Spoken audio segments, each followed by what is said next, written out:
episode 9, rule number 1. So, for this episode, we are at Kate Kane's funeral. And it's crazy to me because Kate's still alive.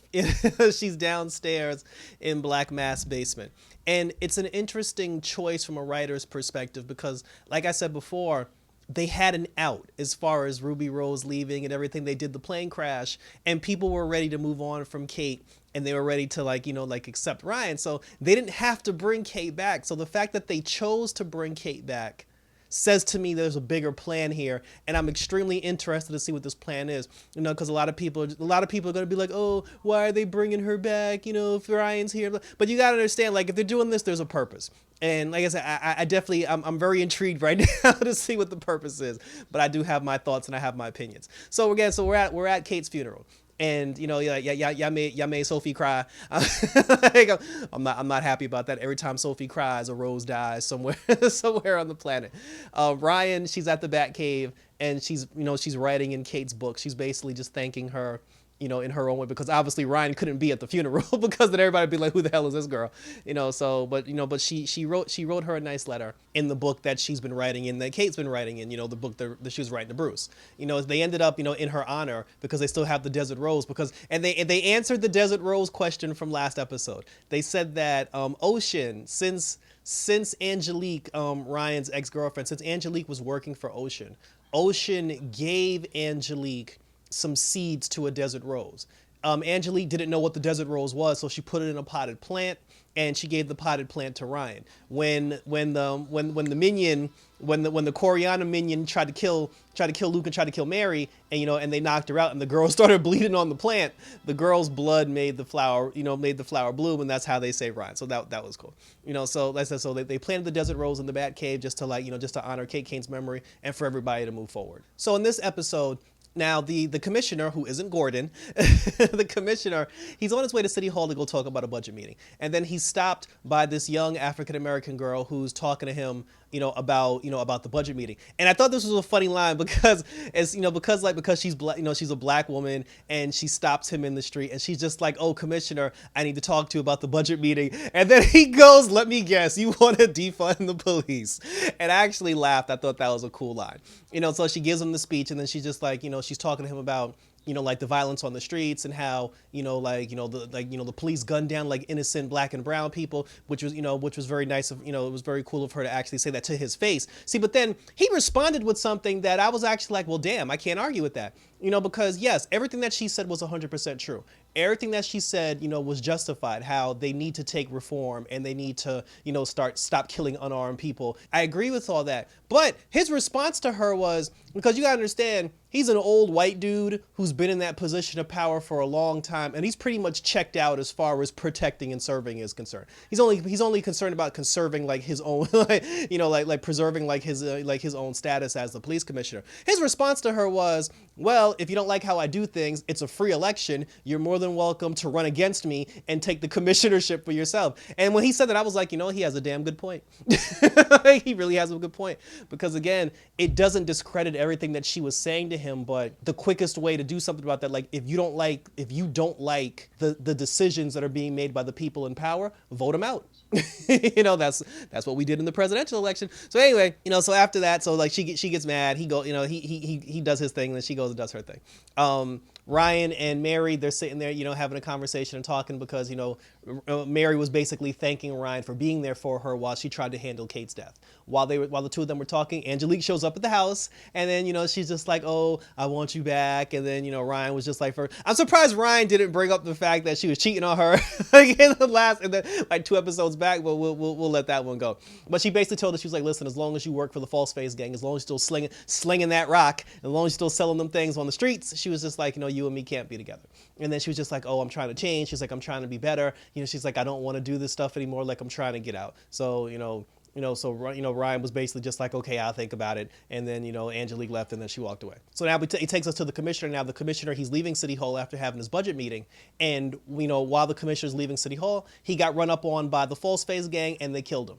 Now the Bat team is on it, the Crows are on it, Sophie, she's on it, like badass Sophie, where she's screaming at everybody, telling everybody what to do, giving orders, she's on it, and they're trying to figure out, like who gunned down the commissioner. They noticed that there was 5 minutes of footage that was missing from, from when he came out of the building until when he got shot. What the Bat team noticed was within that 5 minutes of footage, there was some spray paint and graffiti that it was maybe like one word before the commissioner came out, and by the time the commissioner got shot, it was a full grown, like graffiti, like full grown graffiti words on the wall. So they figured like, okay, whoever drew that graffiti was the person that saw the commissioner get gunned down. So now they're trying to figure out who that person is. Mary found out who the tagger was on social media, and now Batwoman's swooping into action because she knows who she has to run up on now. Sophie's going downstairs in the parking lot. She gets in her car, and then the girl from earlier who was harassing the police commissioner, she's in the back of Sophie's car, and then we come to find out her name is Jordan Moore, which is Sophie's sister. She was also the graffiti tagger, and she tells Sophie that she's the one that saw the commissioner get gunned down.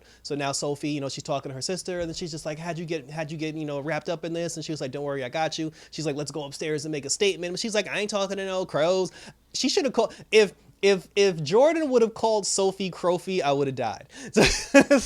So she's arguing with Sophie about whether or not, to go tell the Crows, because she was like, the Crows, they're not for peace. They're a killing organization, like they're a gang. And while the two of them are arguing, the False Face gang runs up on both of them and tries to kill both of them. Batwoman shows up, they beat up the False Face gang, and then, Batwoman is talking to Sophie, and then she's talking to Jordan, and then she's just like, listen, we're gonna have to protect you. And then Sophie's like, go ahead, we can trust Batwoman. So Batwoman was just like, all right, what do you know about the death? What do you know about the shooting? And then the girl, she was like, I don't see their faces because they all wore masks. But the getaway driver had like a weird key flower looking bracelet on, and that's the only thing that I know. So Batwoman immediately knows like who that is. She runs down and runs up on Angelique, and she tells Angelique, she's like, oh, how could you drive the getaway car? I thought you was trying to clean up your life and make your life better. And then Angelique, she was like, listen, I told them that I wanted out of the gang, and they said that they would let me out. I just had to pull off one more job for them. She was like, I didn't know they were going to kill the mayor. I had nothing to do with killing the mayor. I just drove the getaway car because, like I said, because I was trying to get out of the gang. So Ryan was, at that point, Ryan was just like, all right, so come clean, go to the Crows, tell the Crows what happened. So this way, like, you can get exonerated and, you won't get in trouble for it. And then she's just like, oh, let me think about it because, like, I don't want to snitch on the False Face gang. So Ryan was like, all right, cool. I'm going to give you some time to talk about it. She goes back to the Batcave. Luke is like, what you mean you going to let her talk about it? She drove the getaway car. And then she was just like, oh, she's scared. But she's like, but she drove the getaway car. Like, she has the information. And if we can get Angelique to confess, then Sophie's sister won't have to be in danger anymore. And then, but then Ryan was just like, but I'm not going to force her to do it. And then Mary stood up, and I'm proud of Mary. in this moment, Mary stood up and she was like, look, woman, she was like, we're the Bat team. We've had your back since day one. We've supported you. We're on your side. She was like, and as the leader of the Bat team, because you are Batwoman, we'll play it your way, but that girl has 1 hour. And if she doesn't come through in 1 hour and confess to the Crows, Mary was like, I'm gonna turn that bitch in myself. So then Ryan got caught up in her feelings, and then she went back to the bar. She's at the bar. Sophie and Jordan show up, basically just to hide out or whatever. Sophie and Jordan and Ryan, they had a nice little conversation. Jordan was basically just like, Batwoman, she aight, but she ain't nothing special. And then Sophie and Jordan had a nice little conversation because Jordan said that she felt some kind of vibe between Ryan and between Sophie. And then she was just like, mom told me that, that you came out as like bisexual. That made Sophie feel better because, she was just like, just because mom has to take time to get used to it doesn't mean that I have to. She's like, I already accept you. So Sophie felt better, and then like, she went to go call Luke, and she was just like, hey, Luke, I think Batwoman knows some information about, about the False Face gang. And then Luke was just like, all right, like I'll talk to Batwoman, we'll see what we can do. Then Mary was just like, well, why don't you just tell Sophie that Ryan knows that Angelique was the getaway driver? Because Luke was just like, listen, we told her we trust her, we let her handle it, so let's just let her handle it before we get Sophie involved. Ryan gets the call, from Angelique. Angelique's like, okay, listen. She's like, I'm going to do the right thing. I'm going to turn myself in. I'm going to talk to the Crows. Ryan was just like, hey, I know Batwoman, so let me call Batwoman. Batwoman's going to come down and talk to it. It's going to be all gravy. Ryan goes down there to talk to her. She gets there too late. The false face gang already ran up on Angelique. They snatched her up and they, and they took her God knows where. And they took her to like the abandoned warehouse or whatever. So, so they're at the abandoned warehouse. Batwoman shows up at the warehouse, watched at the warehouse. The false face gang jumps her from behind. They knock Batwoman out. They put her on top of a gurney. And they're doing the old school Adam West Batman where they got her on the conveyor belt with the buzzsaw and everything. And I actually really laughed in that because I was like, that is such like an old school, that's an old school like Adam West Burt Ward like thing like when Batwoman was being pushed towards like the buzzsaw, you almost heard the voiceover say, tune in next week, same bat time, same bat channel. So but before that happened, Black Mask, Black Mask in the house, Mr. Sionis, he ended up having a conversation with Batwoman. And, Batwoman was just like, listen, like, she was like, it doesn't have to go down this way. She was like, we can find other ways to get justice. And then he was just like, no. And this is interesting because, I'm used to Black Mask just being a gangster and being like some random mob thug. This particular version of Black Mask, he's not just like some random gangster. He's not just some random thug. He actually is doing what he's doing motivated by what he feels is a greater cause, because he was, he did a news conference after he had the mayor killed. I mean, I keep calling the mayor, the commissioner. After he had the commissioner killed, he went on a press conference to say that he's going to do whatever he can to help clean up the streets of Gotham. He then told Batwoman, he was just like, like he hates the Crows. He hates Batwoman. Ryan was just like, she was like, I'm not, she was like, I'm out here trying to do good. I'm trying to be a force for good. But then, Black Mask said, he was like, you're wearing the symbol of the person who killed my daughter. So apparently the Crows and Batwoman, Sionis feels is responsible for his daughter's death. So his motivation now, why he's doing what he's doing, why he's killing the commissioner, why he's going on like this whole killing spree, he's motivated by trying to get revenge and trying to get justice for his daughter. So in some way, shape, or form, he feels like Batwoman was responsible for that. The funny thing about that is he actually has Kate Kane in his possession, and he doesn't realize Kate Kane is Batwoman. But because otherwise he'd have been killed her to get the justice. And now I actually want to know, I want to know what's going on with his daughter. I want to know what happened with his daughter. What episode they're going to tie this, if they're going to tie it into it all. It'd be really cool if they take an episode from last season and tie that into Black Mask's daughter actually getting killed. I wonder how the Crows tie it in as well. So this Black Mask, he's being motivated, by grief and by pain, and he feels like what he's doing is right. So, but he's just like, first things first, he's going to take down the Crows, but he's like, first, I'm going to kill the bat. He's like, I'm going to kill the bat to get vengeance for, for my child. And then as he pushes the conveyor belt, over to cut Ryan in two, Sophie shows up because she got the call from Luke. Sophie shows up, she ends up busting shots. Sionis runs like a coward. She ends up saving Batwoman. She gets Batwoman out. Batwoman and Sophie, they go run up on Angelique, and they bring Angelique back to the Crows, and they save the day. It's all gravy. Unfortunately, while Angelique was in the possession, was in Crow's custody, she actually wrote a statement confessing to killing the commissioner. And Sophie knew that was bullshit because Sophie was just like, you didn't do it. She was like, she's like, witnesses say that you drove the getaway car. Why would you confess to killing like the commissioner if you didn't really do it? And then, and then after that, Sophie goes to talk to Ryan and she's like, listen, your girlfriend's on her way to jail because she confessed to killing the commissioner. And then Ryan's like, why would she confess to killing the commissioner? And then Sophie told her, she was like, because Black Mask said that he would kill a certain bartender, ex-girlfriend that she's been texting all week if she didn't comply. So, Angelique's doing what she's doing to save Ryan, which is kind of cool because Ryan took the rap for her back in the day. So now Angelique is basically returning the favor. And I didn't feel bad for Angelique in that moment for that very simple reason. We've been hearing for the last 10 episodes about how Ryan sacrificed herself, put herself in prison for Angelique. So like I said, she returned the favor. I don't got a problem with that. But now, Ryan's pissed off now because she did that. And, there's nothing Sophie can do about it. Her and her sister even had a conversation. Jordan was just like, listen, the system's broken. And then Sophie was like, who you telling? But she was just like, but because I work within the system, because I am a Crow, she's like, the only thing that I can do is try to change things from the inside. And to be honest, the only way Sophie's ever going to be able to change things from the inside, we got to get rid of Commander Kane. I'm just saying. So, so that was it. That was it for Sophie, and that was it for Jordan for now. And then, and then Ryan ends up talking to Luke and Mary, and then she's just like, we got to have our, she's like, Bruce Wayne had his no killing rule. She's like, but if we're going to be the Bat team, we got to have our rules. So she was just like, hustle, loyalty, and respect. She was just like, like hold each other accountable, have each other's back. And then she was just like, also, we need to know what we're going to do beyond just locking up criminals. Because she was just like, every time we take a bad guy off the street, something has to be put into place to make the city positive going forward, to make sure a new criminal doesn't rise up in that person's place. Her idea was, we can work with Jordan Moore because she wants to start an outreach community center. And she said, we can get behind the community center to help take, like bad kids and like, people off the streets. And I said the Bat team was cool with that. So, kudos to the Bat squad.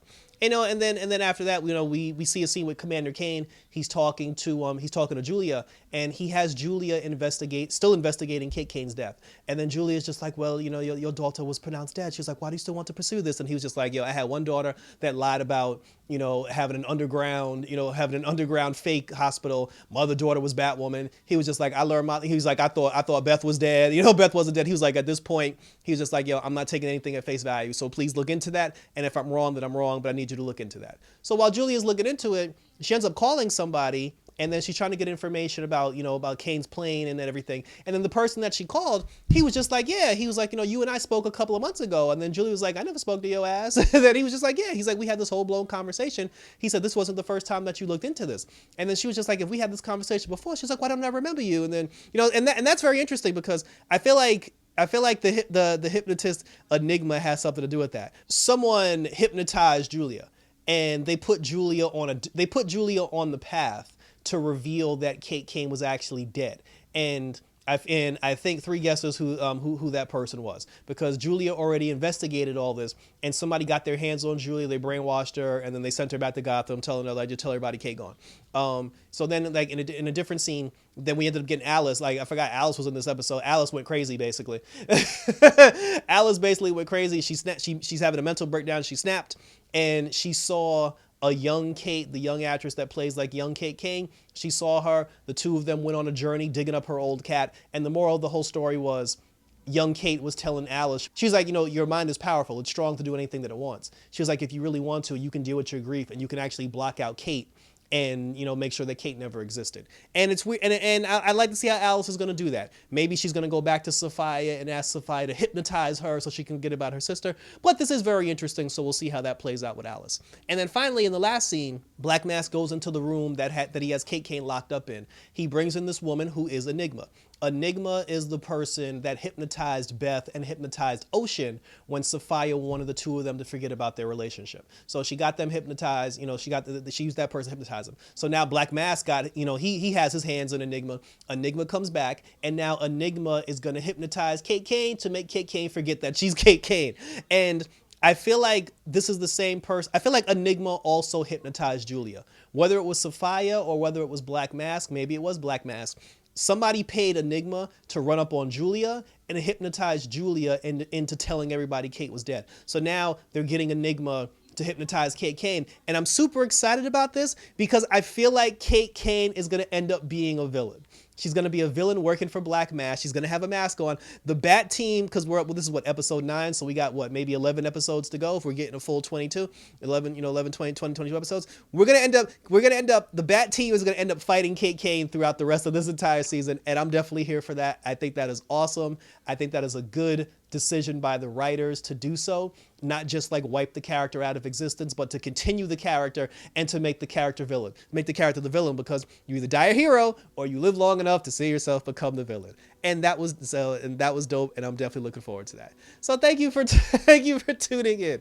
Let me know your theories about what you think with the whole situation with Batwoman, what they're going to do with Kate Kane. Does Kate become a villain? How long does Kate become a villain? Do they find out that Kate's Kate in the season finale? They already hired a new actress to play Kate, so we're definitely going to see her face at some point. And they also talked about how Kate's face got damaged in the plane crash, and also got damaged because she put up a fight against Black Mask's goons, and they roughed up her face. So I guess facial reconstruction is how they're going to justify why she looks like a completely different actress when we finally see her face.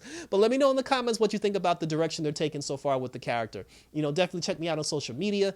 Check me out on Twitter. Check me out on Instagram. Definitely check me out on YouTube. Leave a comment, like, and or subscribe in this particular video so we can discuss. Also, check out the Tacos and Geek podcast, the ONG podcast done with myself, Gotham Geek Girl Nadia, Sean, and Justin. We just put up the episode that we did for the Snyder Cut. We also talk about Falcon and Winter Soldier. And I have a little segment on there called Get Out Jarrell, where I talk about my unpopular opinion opinions in the world of comic books. It's very funny. Definitely check it out. Link for the podcast will definitely be in the description if you want to listen to me and a group of other people discuss everything comic book related. So thanks for tuning in, guys. And for Batwoman, super excited for episode 10. And until episode 10, take care. And I'm out this. Be